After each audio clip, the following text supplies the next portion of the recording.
Protista को हम पढ़े थे। किंगडम प्रोटिस्टा के अंदर एल्गी और उसके बाद एल्गी की डिफरेंट कैरेक्टरिस्टिक्स को हमने देखा था अपने लास्ट लेक्चर्स के अंदर, और उसके बाद हम क्लासिफिकेशन को पढ़े थे। क्लासिफिकेशन के अंदर आज हमने उसी अपने प्रीवियस लेक्चर को ही आगे कंटिन्यू करना है। आज के जो हमारे पास फाइलम है वो क्या है, वो है रेड एल्गी, जो कि 5th बेसिकली हमारे पास ग्रुप है रेड एल्गी। इसको हम रोडोफाइटा भी कहते हैं।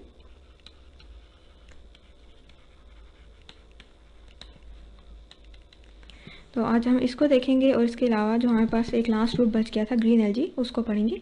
रेड एल्गी को जब हम देखते हैं, रेड एल्गी के कैरेक्टरिस्टिक्स को जब हम देखें, तो हमने आपको अपने प्रीवियस लेक्चर में बताया था कि ये हमारे पास मल्टी सेलुलर होते हैं, यानी कि एक से ज़्यादा सेल्स पे मुश्तमिल होता है एक ऑर्गेनिज्म। इसके अलावा अगर जब हम इसके स्ट्रक्चर की बात करें कि इसकी बनावट किस तरह की है, किस तरह का इसका स्ट्रक्चर है, तो स्ट्रक्चर इसका जो है वो एक कम्प्लेक्स इंटरवोवन फिलामेंट्स की तरह है। जैसे आपस में चारपाई नहीं बुनी हुई होती या स्वेटर बुना हुआ होता है आपस में इंटरवोवन, तो कुछ इस किस्म का इसका स्ट्रक्चर होता है, कम्प्लेक्स इंटरवोवन स्पेलिंग ठीक है, इंटरवोवन फिलामेंट्स की तरह का इसका स्ट्रक्चर होता है। और कुछ जो है वो फ्लैटेंड शीट्स की फॉर्म में भी पाए जा सकते हैं। कुछ इस किस्म का इसका स्ट्रक्चर होता है। इसकी जब मैं आपको पिक्चर दिखाऊंगी तो आपको ज़्यादा क्लियर हो जाएगा। इसके अगर हम हैबिटेट की बात करें रेड एल्गी की या रोडोफाइटा की, तो ये जो है मोस्टली ये अटैच होते हैं रॉक्स के साथ, अटैच्ड टू रॉक्स। समंदर के अंदर या पानी के अंदर जो रॉक्स होंगी, कुछ पत्थर होंगे, कुछ इस किस्म का स्ट्रक्चर होगा, तो ये उसके साथ अटैच्ड फॉर्म में पाई जाती हैं। इसके अलावा एक और कैरेक्टरिस्टिक इसकी जो बहुत इंपॉर्टेंट कैरेक्टरिस्टिक है वो ये है कि इनके ऊपर एक स्ट्रक्चर कैल्शियम कार्बोनेट का, CaCO3 कैल्शियम कार्बोनेट आपने पढ़ा भी है अपने जूनियर क्लासेस के अंदर। तो कैल्शियम कार्बोनेट की इनके अंदर सेल वॉल पाई जाती है और ये हेल्प करते हैं कोरल रीफ्स बनाने में। They have calcium carbonate in their cell wall and ये क्या करते हैं, they take part in coral reefs. अब कोरल रीफ्स क्या है, इसको आप डिटेल में देखेंगे एनिमेलिया वाले टॉपिक्स के अंदर। बेसिकली ये स्ट्रक्चर्स होते हैं जो कि एक्वेटिक लाइफ के अंदर या एक्वेटिक एनवायरनमेंट के अंदर पाए जाते हैं। डिफरेंट ढेर सारे ऑर्गेनिज्म जब वो इकट्ठे हो जाते हैं और एक स्ट्रक्चर बना देते हैं जो एक वुडन सा स्ट्रक्चर देखने में लगता है उस तरह को, इसको मैं डिटेल में आपको एनिमेलिया वाले टॉपिक में कोरल रीफ्स को बताऊंगी, ठीक है। तो अभी के लिए आप ये देख लें कि ये जो रेड एल्गी है ये कोरल रीफ्स के बनाने में भी हेल्प करती हैं। अच्छा, तो ये हो गया हमारे पास रेड एल्गी या रोडोफाइटा। इसके बाद हम आ जाते हैं अपने नेक्स्ट ग्रुप के ऊपर जो कि है ग्रीन एल्गी। 6th ग्रुप है हमारे पास ये ग्रीन एल्गी, जिसको हम क्लोरोफाइटा भी कहते हैं।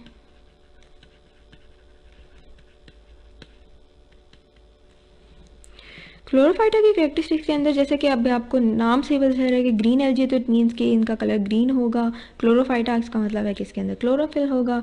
तो ग्रीन एल्गी जो है या क्लोरोफाइटा जो है ये इनके अंदर ऐसे पिगमेंट्स पाए जाते हैं जिनकी वजह से इनका कलर जो है वो ग्रीन है, और ये वही पिगमेंट्स हैं जो कि प्लांट्स के अंदर भी पाए जाते हैं। इसीलिए हम इनको कहते हैं कि they are very closely related to plants. Plant से बहुत ज़्यादा इनकी मुमासलत है। इनके जो सेल वॉल होते हैं वो बिल्कुल प्लांट्स की तरह इन पिगमेंट्स हैं, या आप कह लें कि एनर्जी रिजर्व्स जो इनके अंदर होते हैं, या फिर इनकी जो सेल वॉल है, ये सब की सब, ये तीनों की तीनों जो चीज़ें हैं ये प्लांट्स की तरह हैं। प्लांट्स की तरह किस तरह से, ये हम आगे देखते हैं। जब हमने पिगमेंट्स की बात की तो इनके अंदर जो पिगमेंट्स पाए जाते हैं वो कौन कौन से पिगमेंट्स हैं, इनके अंदर क्लोरोफिल ए पाया जाता है, इसके अलावा क्लोरोफिल ए, इसके अलावा क्लोरोफिल बी, और इसके अलावा इनके अंदर कैरोटीनॉइड्स पाए जाते हैं, ठीक है। जब हम एनर्जी रिजर्व्स की बात करते हैं तो एनर्जी रिजर्व जो इनके अंदर हैं या एनर्जी ये किस फॉर्म में सेव करते हैं, वो ये करते हैं स्टार्च के अंदर। जब हम प्लांट्स की बात करें तो प्लांट्स भी अपनी फूड जो है वो कुछ इसी तरह से स्टार्च में सेव करते हैं। उसके बाद आ जाता है सेल वॉल। सेल वॉल की जब हमने बात की, हमने कहा कि क्योंकि ये प्लांट्स की तरह है तो प्लांट्स की सेल वॉल किससे बनी होती है, सेल्यूलोज से। तो ग्रीन एल्जी की भी जो सेल वॉल है वो सेल्यूलोज से मिलकर बनी है। तो इस तरह से आप देख सकते हैं कि they are very closely related to plants. एक अगर हम इनकी आरएनए सीक्वेंसिंग को देखें, आरएनए सीक्वेंसिंग, जैसे कि हमारे पास डीएनए के सीक्वेंसेस हैं, इसी तरह से आरएनए की सीक्वेंसिंग अगर हम देखें तो आरएनए सीक्वेंसिंग से हमें ये पता चलता है कि इनके अंदर भी मोनोफिलेटिक लीनेज है। मोनोफिलेटिक लीनेज को हमने अपने फर्स्ट चैप्टर के अंदर डिटेल में देखा था। मोनोफिलेटिक लीनेज है और इससे हमें ये पता चलता है कि जितने भी प्लांट्स हैं हमारे पास वो सब के सब जो हैं वो हम कह सकते हैं कि वो ग्रीन एल्जी से ही डेवलप हुए हैं, या हम कह सकते हैं कि all the plants arrows from green algae. ठीक है, ग्रीन एल्जी से ही प्लांट्स जो हैं वो बने हैं। क्यों? क्योंकि हमने कहा आरएनए सीक्वेंसिंग भी इनकी मिलती जुलती है और इसके अलावा कुछ कैरेक्टरिस्टिक्स जो इसके हैं वो भी प्लांट्स की ही तरह के हैं। इसकी अगर हम एग्जाम्पल की बात करें, एग्जाम्पल्स के अंदर हमारे पास क्लेमिडोमोनास आ जाता है। क्लेमिडोमोनास को तो आप ऑलरेडी जानते भी होंगे, जब भी हम यूनिसेलुलर ऑर्गेनिजम्स की बात करते हैं क्लेमिडोमोनास, तो अक्सर हम क्लेमिडोमोनास को देख रहे होते हैं, इसके स्ट्रक्चर को देख रहे होते हैं। या फिर हमारे पास एक होता है वॉलवॉक्स, इसके कॉलोनीज़ वगैरह होती हैं, इनको हम देखते हैं इनकी एग्जाम्पल के अंदर। मैं आपको इनकी पिक्चर भी दिखा देती हूँ ताकि आपको क्लियर हो जाए।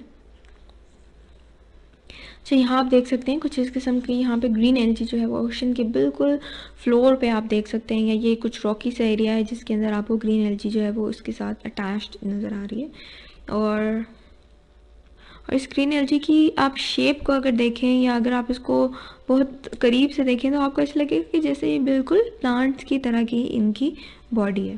तो ये है हमारे पास ग्रीन एल्जी। ये एक और हमारे पास पिक्चर है वॉलवॉक्स की एग्जांपल मैंने आपको दी। यहाँ पे आप देख सकते हैं कि ये कॉलोनियल सी इनकी ऑर्गेनाइजेशन है। इस तरह से इसके अंदर ये ऑर्गेनिजम्स गोल गोल स्ट्रक्चर से बने हुए हैं और इस तरह से वॉलवॉक्स का स्ट्रक्चर होता है। ये भी ग्रीन एल्जी के अंदर आते हैं। तो ये हमने देख लिया कि ग्रीन एल्जी की किस तरह की शेप है, बल्कि हमारा ये कंप्लीट टॉपिक यहाँ पे कंप्लीट हो जाता है एल्जी की क्लासिफिकेशन का। आज जो हमने पढ़ा, आज हमने क्या क्या देखा, शुरू से स्टार्ट करते हैं। हमने जब क्लासिफिकेशन ऑफ एल्जी की बात की, सबसे पहले हमारे पास जो ग्रुप था वो यूग्लिनोइड्स था, यूग्लिनोइड या यूग्लिनोफाइटा। उसके अंदर हमने उसके कैरेक्टरिस्टिक्स को देखा। फिर हमने डायनोफ्लैजिलेट्स को देखा जो कि बायोफाइटा के अंदर आते हैं। उसके बाद हमने ब्राउन एल्जी या फियोफाइटा को देखा। फिर हमने रेड एल्जी या रोडोफाइटा को देखा, उसके कुछ कैरेक्टरिस्टिक्स को डिस्कस किया। उसके बाद एंड पे हमारे पास आ गया ग्रीन एल्जी जो कि है क्लोरोफाइटा, और क्लोरोफाइटा के स्ट्रक्चर को भी हमने देखा और उसकी जो है हमने कैरेक्टरिस्टिक्स को भी डिस्कस किया। इसके बाद अपने टॉपिक को हम एंड करेंगे आज एल्जी के टॉपिक को। एक लास्ट छोटी सी बात या छोटा सा टॉपिक हमारा रह जाता है जिसे हम कहते हैं इकोनॉमिक इम्पोर्टेंस। इकोनॉमिक इम्पोर्टेंस यानी कि एल्जी को हमने पढ़ लिया और इसकी डिफरेंट टाइप्स को भी पढ़ लिया, लेकिन हमें क्या फ़ायदा या हम क्यों पढ़ रहे हैं एल्जी को इतनी डिटेल्स के अंदर। जब भी हम बायोलॉजी के अंदर किसी चीज़ को स्टडी करते हैं तो हम उस चीज़ के बारे में जानने के लिए तो स्टडी करते हैं, लेकिन उसके साथ साथ हमारा दूसरा कंसर्न ये होता है कि उस चीज़ का हमें क्या फ़ायदा होगा। तो जब हम इकोनॉमिक इम्पोर्टेंस ऑफ एल्जी की बात कर रहे हैं तो हम ये देखने के लिए भी इंटरेस्टेड होंगे कि इसका हमें क्या फ़ायदा हो सकता है, ह्यूमन बींग्स को या डिफरेंट और लाइफ फॉर्म्स को इसका क्या फ़ायदा हो सकता है। इकोनॉमिक इम्पोर्टेंस के अंदर पहली इम्पोर्टेंस जो हम देखते हैं वो हमने अपने जब पीछे टाइप्स भी पढ़ी थी तो हमने देखा था कि some of the types are edible. हमने बात की थी ना, जो केल्प्स थे हमारे पास ब्राउन एल्जी के अंदर, उसके अंदर हमने कहा था कि जो केल्प्स हैं दे आर एडिबल। क्या था? केल्प्स। ठीक है, और ये एडिबल है, इसका मतलब हम इसको खा सकते हैं। ऑल्दो कोई बहुत अच्छी फूड कंसीडर नहीं की जाती, लेकिन अगर ऐसा हो कि दुनिया में खुराक ख़त्म हो जाए तो हम केल्प्स को भी एज अ फूड यूज़ कर सकते हैं। इसके अलावा एक और जो इसकी इम्पोर्टेंस है, जो फ़ायदा है वो क्या है, वो ये है कि they produce some useful substances. कुछ यूज़फुल सब्सटेंसेस हैं जो कि ये एल्जी प्रोड्यूस करते हैं। उसके अंदर डिफरेंट चीज़ें आ सकती हैं, एल्गेन, एगर, या फिर हमारे पास कार्गिनन आ जाता है। इसके डिफरेंट हमारे पास सिस्टम में सब्सटेंस होते हैं। अगर क्या होता है, अगर हमारे पास जो है ये हम कहते हैं they are polymers of galactose. Galactose sugars हैं पॉलीमर्स आपने अपने केमिस्ट्री के अंदर भी पढ़े होंगे, लॉन्ग चेन्स होती हैं। तो ग्लैक्टोज जो है, जो कि शुगर, वो शुगर जो मीठी नहीं होती, लेस स्वीट शुगर होती है, ये उसके पॉलीमर्स हैं। और ये किस चीज़ के अंदर इनको हम यूज़ कर सकते हैं, कल्चर प्रिपरेशन के अंदर। जो मैंने आपको बताया था ना, मीडिया कल्चर हम प्रिपेयर करते हैं लैब्स के अंदर, जिसके अंदर हम डिफरेंट ऑर्गेनिजम्स को फिर ग्रो करा सकते हैं, तो ये उसके बनाने में हेल्पफुल होते हैं। They are used in culture media preparation.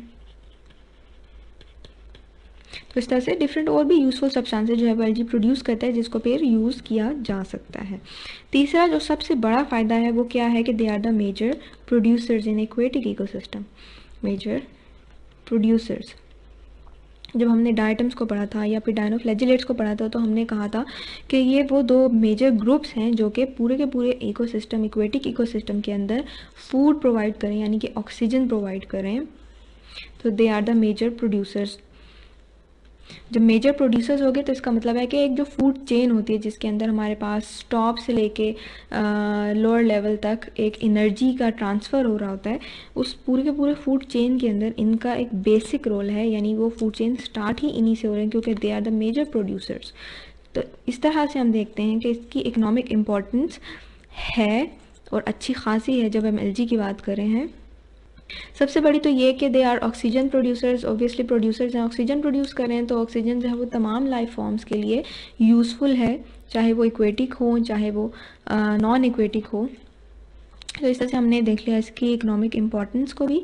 यहाँ पे हमारा एलजी का टॉपिक जो है वो ख़त्म हो जाता है। हम ओवरऑल प्रोटिस्ट की क्लासिफिकेशन पे एक नज़र डाल देते हैं, जो कि हम ऑलरेडी पहले से पढ़ते आ रहे थे। हमने सबसे पहले जो है वो किंगडम प्रोटिस्टा से स्टार्ट लिया था, और प्रोटिस्टा के अंदर फिर हमने 3 ग्रुप्स में उसको डिवाइड किया था। सबसे पहले हमारे पास एक जो आया था वो प्रोटोजोआ था। प्रोटोजोआ के डिफरेंट टाइप्स को भी हमने पढ़ लिया। उसके बाद हमारे पास था एलजी। आज हमारा एलजी का भी टॉपिक ख़त्म हो गया। थर्ड जो हमारे पास टाइप है वो हमारे पास रह गए fungi like protist. Fungi like protist. तो अपने नेक्स्ट लेक्चर के अंदर हम फंजाई लाइक प्रोटिस्ट से ही आगे कंटिन्यू करेंगे।